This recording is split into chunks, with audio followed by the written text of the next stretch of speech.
When Ms. Tabata found cheap housing in what seemed at first glance to be a quiet neighborhood, she made up her mind. Luck finally smiled on her. But the new house and its old residents had been hiding a creepy secret for a long time. So, the move that was supposed to be the start of a new life turned into a real nightmare. In the summer of 2021, 32-year-old Tabata and her 47-year-old boyfriend Will were going through financial difficulties. Not long ago, a man whom the couple considered their friend stole their car. Because of this, Tabata lost her job as a courier. Then Will suggested that she work with him. He worked odd jobs, occasionally helping local crews at construction sites. Tabata also joined in this work, but such side jobs did not provide real stability. Tabata didn't have a stable income, so the couple was forced to leave their rented home and move to one of the cheapest motels in Houston, Texas. Life there turned out to be far from ideal. No wonder the motel room was cramped and gloomy, and the area where it was located was dangerous. Let's just say it had a bad reputation and a high crime rate. Just so you know, on average, about 14 minor crimes were recorded there every day. Not long before the couple moved in, someone from the motel was shot in the parking lot in broad daylight. Well, that's how it was. Living in such conditions wasn't exactly fun. So, when Tabata heard from an acquaintance about cheap housing that was being rented out by a man named Michael Brown, she immediately contacted him to arrange a viewing of the place. The house Tabata and Vil were invited to was in a safe, rapidly developing neighborhood. When the potential tenants arrived, they were greeted by Michael and his girlfriend, Pamela Merritt, both friendly and over 40. After a quick introduction, the hosts invited Vil and Tabata to the living room, where they began discussing the rental terms. During the conversation, Pamela mentioned that there are 4 apartments in the house. 2 one-room apartments are on the first floor, a 2-room apartment is on the second floor, and a residential attic is on the 3rd floor. Right now, Michael and Pamela live in a 1-room apartment, but they want to move to the 2nd floor and rent out the other units for $750 a month. The house itself was in quite a neglected state, but the owners didn't try to hide it. In addition, they said that if Vili and Bata fix up the place, they'll get a significant discount of $150, so the rent would be just $600. Besides that, the couple didn't have to pay any deposit at all. That's really something almost unbelievable. Let me remind you that Vili and Bata had some experience working in construction, so this offer seemed very tempting to them. All 4 agreed that Michael and Pamela would leave on business for a few weeks, while the new tenants prepared the 2nd floor apartment and moved into their old place. Once the deal was made, Pamela suggested that she and Bata get to know each other better. One way or another, they would soon become close neighbors, so it certainly wouldn't hurt. During the conversation, Pamela mentioned that she is currently attending hairdressing courses, but she really lacks practice. She asked Bata if she would like to be her model. The offer surprised the woman a little, but she agreed anyway. Why not? During the haircut, Bata thought that Pamela was pulling her hair too hard, but that was just the beginning, because soon the hostess's behavior became much stranger. While working on the hairstyle, she seemed to just lose her mind. Pamela accused Bata of already knowing Michael for a long time and being close to him. But Bata had never met Michael before, so she was, to put it mildly, shocked by the accusation against her. But the cheap housing and her reluctance to return to the hated hotel outweighed Bata's indignation, so she asked the woman not to worry. Instead, she suggested they go for a walk together to ease the tension a bit. Pamela agreed, and they walked around the neighborhood. It turned out to be good for the homeowner. In the end, she apologized to Bata for her sudden outburst of anger. Overall, the whole situation was extremely strange, but at the time, Bata didn't take it seriously. She was happy about the move and didn't pay attention to the first warning signs. In vain. The very next day after the inspection, Vil and Bata moved into the house and got to work. Pamela and her partner, in turn, moved out but said they would visit the place from time to time. Nothing special, just to pick up the mail that would be coming in. During the conversation, Pamela casually mentioned that she was not actually the owner of the place. Its technical owner is a man named Colin. He used to live in the attic on the 3rd floor. But a few months ago, without telling anyone, he left somewhere, and he never came back. Pamela didn't share any other details, and Bata didn't ask for any explanations. Then the women went to the 2nd floor to assess the condition of the apartment and determine how much time it would take to set it up. As soon as Pamela opened the door to the room, a terrible stench filled the hallway. Pamela asked Tabata not to worry. She quickly closed the door and explained that their refrigerator had recently broken down, and the meat that was inside had spoiled and started to stink. Pamela hoped that the smell would have gone away by now, but it still hadn't disappeared. So the woman suggested that Bati focus on his own business for now and that they would start cleaning and repairs in a few weeks. Some time passed, and Will and Bati were finally able to inspect the place and get to work. The place was a mess. There was trash, clothes, and various household appliances scattered everywhere. By the way, the unpleasant smell still lingered. In fact, it seemed to have gotten even stronger. The refrigerator was the source of the stench. When Bata opened its door, she saw two large plastic containers inside. They were filled with a musty, rusty red liquid that looked like blood. Nearby was a rectangular stain from the same liquid. It seemed that until recently there had been another container here filled with the same liquid. Bata also noticed a rusty red puddle near the refrigerator. The story about spoiled meat was partly confirmed. Until recently, it was probably stored in these very containers, but Bata felt that something was wrong here. The woman continued cleaning, but now the story she hadn't paid attention to before completely occupied her thoughts. She didn't understand why the owner of the house one day just left for who knows where and left all his things in the same condition. It seems strange, illogical, even creepy, and that's exactly what it is. But Bata shared her thoughts with Vil, and he admitted that the disappearance of the knee and the discoveries in the fridge looked quite frightening. At the same time, he told his beloved not to meddle in others' business to avoid risking the apartment they had just received. But despite this, Bata was determined to get answers to her questions. First of all, she was worried about the disappearance of Colina, so when, a week after the cleaning, Pamela visited the house, Bata carefully began to ask her about the owner of the place. During the conversation, Pamela admitted that in fact, that man hadn't run away anywhere. You see, he died as a result of an accident. He fell onto a sharp rod and injured his abdomen. The wound became infected, and as his knee worsened, Pamela and Michael, his tenants, took him to the hospital themselves. And that's where he died, but Bata couldn't really understand what she had just heard. Like, how did his knee get injured, where's that rod, and why are Pamela and Michael now renting out his apartment? There were so many questions, and they were all swirling around in the woman's head, and Pamela's story seemed absurd to her. But Bata felt that something very bad had happened with his knee. Still, the woman decided not to ask any questions. She and Will had just paid the rent for the next month, and now they simply had no money left. If Pamela kicks them out now for being too curious, the couple will have nowhere to live. But Bata chose not to jump to conclusions, though she couldn't get it out of her mind. She wanted to get to the truth and find out what really happened with that knee. A few months after moving in, Bata visited the third-floor apartment for the first time. The very one where the owner lived before his disappearance. The woman wanted to find some additional information about the man. The place was just as dirty as the apartment on the second floor. Among the trash, Tabata found a driver's license and Colin's notes. That's how she learned his last name, Kurdash, and his date of birth, 1942. From those notes, it was clear that the man often visited doctors, and before each appointment, he would prepare lists of questions for them about his health in advance. So, against the background of these notes, the story that Colina supposedly didn't go to the hospital right after the fall, but waited until his condition became critical, seemed completely implausible. Among the man's belongings was also a handwritten letter. In it, he demanded that his tenants pay the overdue rent. Tabata photographed all the items with her phone.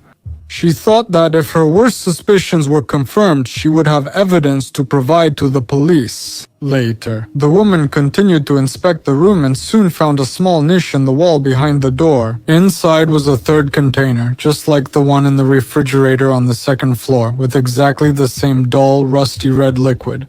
But Bata crouched down to take a closer look at what she had found. And when she did, it seemed to her that there was a stain on the mattress. She started examining the mattress and actually saw a dark red mark that stretched for about 2 meters. She saw another mark on the wall. It looked like blood splatter. The same stains were on the tiles in the bathroom. At that point, Bata was already seriously frightened by what she had found. But still, she managed to remain relatively calm. She gathered all the things she found in Colin's room and put them in a plastic bag. Then she uploaded all the photos from her phone to the computer, made a backup, and only then called 911. The woman told the dispatcher she found blood in the missing person's apartment. She asked the police to come quickly and inspect the apartment. As Bata waited for the cops, she also noticed Colin's mailbox. She opened it and inside she saw a kitchen knife. It seemed to be completely covered in dried blood. But Bata, sure the police would handle everything, closed the mailbox and waited for the officers. Two officers looked the woman up and down, taking in her worn shoes, faded jeans, and messy hair. And as if not really listening to Bata, they just nodded along with her story. They didn't take what she was saying seriously. Bata had faced this attitude toward herself before. She was used to people who, seeing her poverty, didn't take her seriously. The officers didn't pay any attention to her at all. Instead, they reminded Bata about how she didn't show up to court after she was caught violating traffic rules, and they advised her to take care of that issue instead of investigating some imaginary murder. They still agreed to inspect Colin's room, but the blood on the walls and mattress didn't surprise the officers. They told Body directly that no one was working on this investigation. After all, if there's no body, then what's the point of the blood on the walls? It doesn't matter at all. Where's the body? If there's a body, then there will be a case. The woman made another attempt to convince law enforcement that this wasn't just something she made up. She took them to the mailbox and tried to show them the bloody knife. But you see, the mailbox door was stuck and the woman couldn't open it. So the police officers just looked at the woman, who seemed strange to them, and again said they couldn't help. After they left, Bata used a crowbar to open the mailbox. The woman carefully placed the knife in a bag and hid it among her belongings. At that moment, she thought that the knife might have been put there on purpose so that Bata would find it and leave her fingerprints on it. She also remembered the day when she and Vil first met Pamela and Michael. When Pamela was doing Bata's hair, she really did pull out some of her hair. The woman thought that she might have done it on purpose to get DNA samples and frame her for a crime. While Bata was thinking about all this, she thought she heard someone's footsteps. She went down to the first floor, but there was no one there. However, Bata noticed that one of the drawers, her drawer, was open. Inside was a sheet of paper. It was a strange note with the following words. "Great job, my friend. Sorry for the murder. Sorry for the murder." But Bati was afraid to stay in the house with possible murderers and realized she had nowhere else to go. Besides, she still hoped to find out what really happened to Colin. So when Pamela and Michael's apartment was ready and they moved into the place on the second floor, Bati started watching them. Almost immediately, she noticed that Pamela's behavior was very, well, unstable. She was constantly arguing with Michael, and once, after another quarrel, she deliberately broke the gearbox in his car. An even stranger incident to Tabata was when she was talking to Pamela on the street and met a neighbor from their neighborhood. During this conversation, Pamela told the woman that Tabata was her daughter. When the neighbor left, Pamela continued talking to Tabata and acted as if nothing strange had happened. "Yes, I said you were my daughter, so what? Just forget about it." Somehow, December came. During this time, Tabata intentionally got closer to Pamela.